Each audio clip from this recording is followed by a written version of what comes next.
The greatest archer of his age stands between two massive armies, ready to signal the start of an apocalyptic war. But before a single arrow flies, he drops his bow and collapses onto the floor of his chariot. Arjuna is staring at his own family. To win this conflict, he must slaughter the men who raised him and the teachers who gave him his skills. The sheer weight of that blood price has completely broken his will to fight.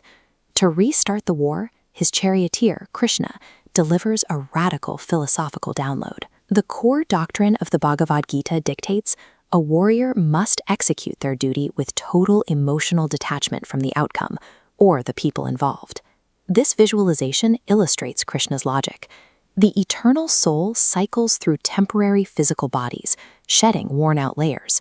Connected to a wider cosmic constellation, warriors must view family members simply as temporary actors, assigned to specific roles within an inescapable divine design.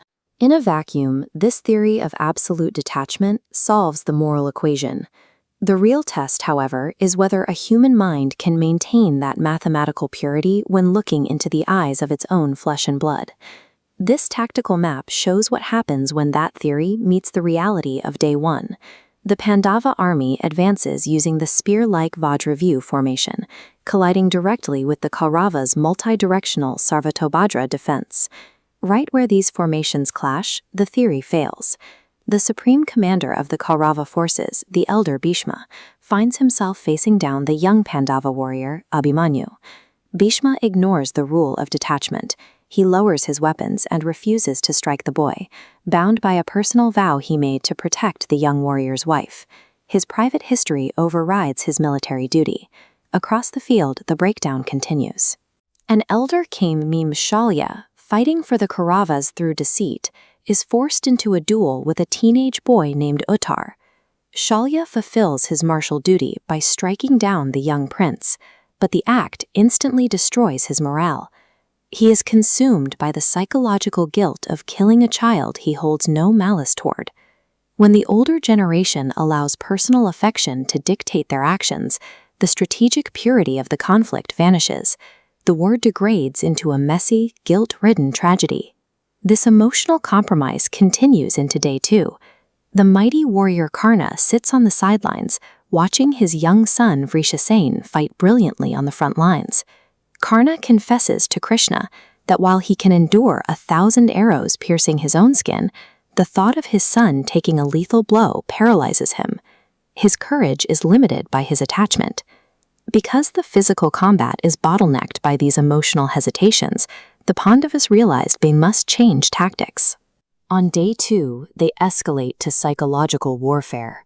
This ancient manuscript illustrates the weapon they deploy, the Twastra Astra.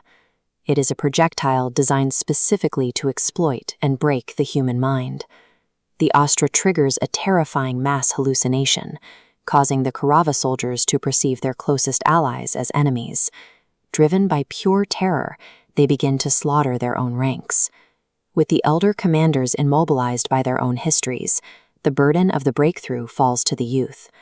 Vrishasen is the one who finally steps into the chaos to break the illusion, sustaining severe, life-threatening wounds in the process.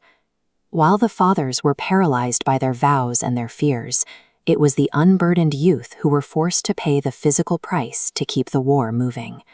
The opening days leave a staggering toll.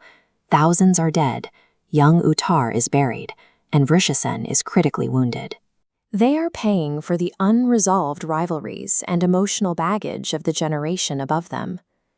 Looking at this devastation, Krishna and Karna have a quiet, reflective conversation, far from the bloodshed, to examine why this duty is so difficult to execute. Krishna offers a defining metaphor, visualized by this diagram. He compares the rigid block to a stone, representing humans who anchor themselves in place, fighting the natural flow of events, refusing to let go of personal desires. The block then dissolves into a curved line, smoothly riding the current. This is Krishna's ideal, the peacock feather, a warrior surrendering emotional ties, carried by the flow of divine design. The first 2 days of the war suggests that technical skill is secondary to psychological weight. Victory requires a specific kind of internal surrender, the brutal trade of personal affection